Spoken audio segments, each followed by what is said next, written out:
know I already reviewed The Force Awakens as a sibling rivalry for Disneycember, but a few years have gone by and even more Star Wars movies have come out, so I think it makes sense to look back and see if it still holds up. Force Awakens is the first Star Wars movie that pretty much had no input from George Lucas after he sold Star Wars to Disney. The funny thing about it is, it's probably the Star Wars movie that plays it the most safe, yet somehow also still takes a few risks. The story is years later, the Empire are gone, but the First Order is now in charge. Let's just say another Empire. They didn't even change the Stormtrooper clothes. You'll find there's a lot of repeating in this though, as a droid has some information about the First Order that could be incredibly helpful.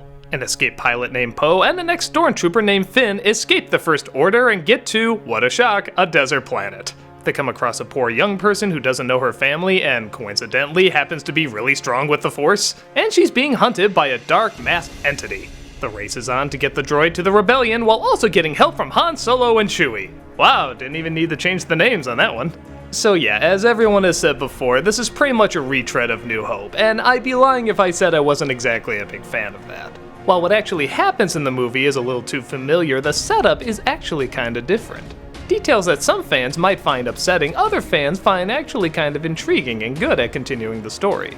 For example, Han Solo and Princess Leia are no longer together. And I'll keep this spoiler free, but if you know how A New Hope goes, you know there's a death in it. And while it's not exactly a shocker, it is still kind of a risky move. The original Star Wars trilogy combined a lot of different elements of myth and fairy tales and folklore and philosophy and religion, all these different things. The ending though is mostly fairy tale. It's a happy ending. The people who should be together are together, the people who should be dead are dead, the people who should be alive are alive, and they're all happy. This definitely throws a wrench in that fairy tale, and people are either gonna love that or hate it. For me, I like the idea that I can just accept the original 3 movies as they are and then see this as kind of another continuation that I don't have to accept. If I want, I can just say it ended at Return of the Jedi. But if other movies are gonna continue, this is not a bad way to continue them. I'd be lying if I said I didn't really want the book versions to make it to the big screen, but for something entirely original, which I can see why they want to do that too, I guess this makes sense. It's kind of like comparing the Doom books. The first one's about the coming of the Messiah, and he comes and brings balance. In the second one, reality sets in, and you find out it's not all that simple. While I see the charm and even sometimes the importance of the fairy tale ending, at the same time, I do like questioning happily ever after. I do like saying what happens when real life gets in the way. How do you confront it? How do you win it? Can you win it? What happens when you fail? These are more interesting questions that I feel can help people along with life. But it also still keeps that mythos fantasy angle, and yeah, I have to be honest, it's the first Star Wars movie since probably Return of the Jedi that really felt like Star Wars. Revenge of the Sith came close, but it was still a little too modern Lucas-y.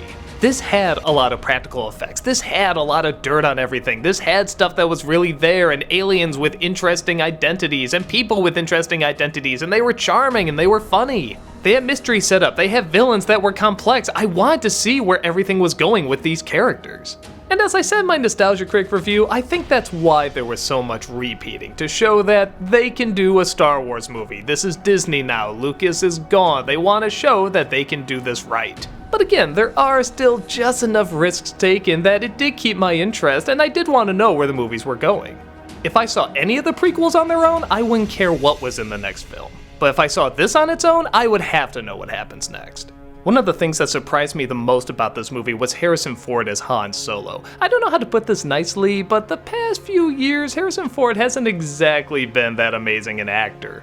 It always feels like he's trying to overcompensate. He's trying to act super tough to show that he hasn't been away for too long, he's not too old, and so you just kind of see the bottom of his teeth jutting out and him acting really mad, and it always felt kind of phony. But here, he's Han Solo, and he's older, and he's great, and he's hilarious, and he's smart, and he's a really great character in this. The rest of the acting is really good too. Kylo Ren, if you were to describe this villain to me, I would think would not be a particularly strong character, but the way he's played and written, he is so complex, he is so interesting, he is so torn. You want to help this guy out, you want him to be accepted, but at the same time he's done so many terrible things and will continue to do terrible things, and you just go back and forth with him, which is what I feel you should do with a villain like this. I'll admit it is a little weird watching it now, knowing the direction a lot of these films go. I do remember kind of this excitement when the film started and we were back in Star Wars, but now that we're getting one, sometimes even 2 a year, I'd be lying if I said the size and magnitude of this movie hasn't gone down a little bit. But watching it years later, it still has a lot of atmosphere, a lot of great effects, a lot of charm, a lot of jokes, a lot of great characters. It's still not only a decent Star Wars movie, but just a good movie overall.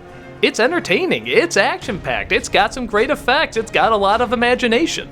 Now the more we do get is kind of a different story, and we'll get to that soon, but for this film, watching it years later, it's kinda like meeting up with an old friend again. An imperfect friend, but still a friend nonetheless.